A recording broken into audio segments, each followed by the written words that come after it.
Hello and welcome back to this course. Today in this video we will discuss about the FilterOutputStream class in Java IO package.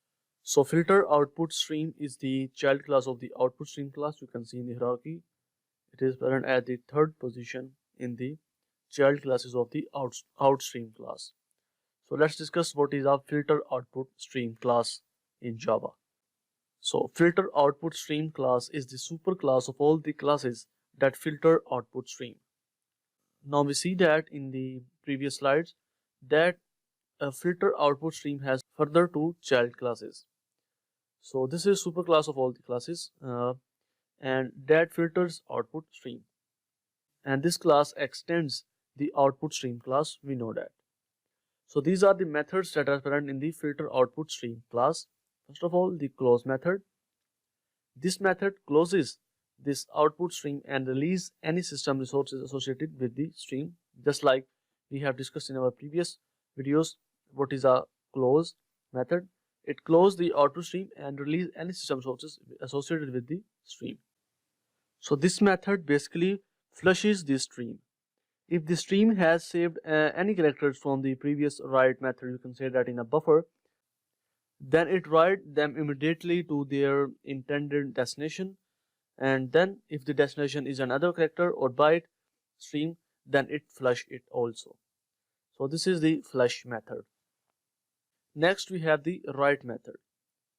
This method writes b.length bytes to this output stream. So this method writes b.length bytes to this output stream. So write method help us to write our bytes in the file, basically you can say that. After that we have the overloaded version of write, in which we pass three parameters. One is array, one is integer type variable which is off, and the length. So this method writes length byte from specific byte array starting at the offset to this output stream. So this method writes the length byte of data which specified from an array which starts from the offset. Basically offset is the basically integer type value from where to start.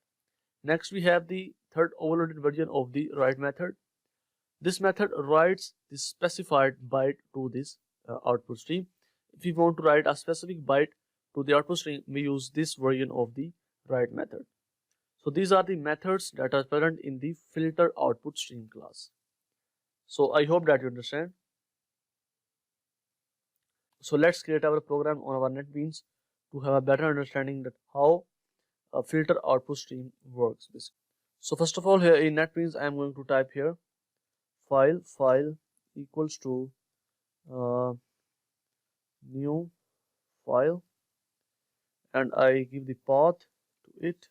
I just copy my path like Ctrl C, I paste it here.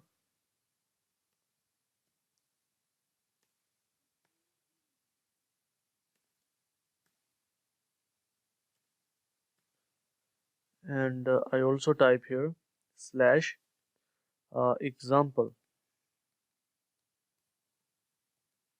dot txt.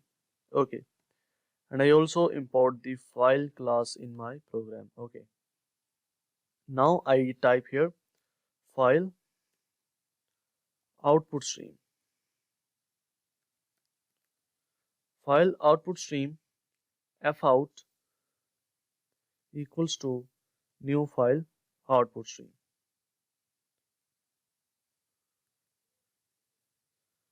And I type here the file. Okay, and I just import the file output stream class. Okay, so we have some error here.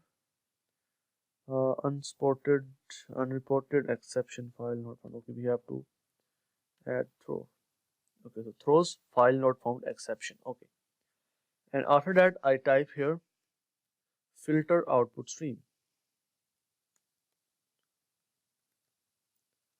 filter equals to new filter output stream, and in the constructor I type here fout, and I just import my filter output stream class. Okay, after that I type here a string str equals to, I type here Java is everywhere.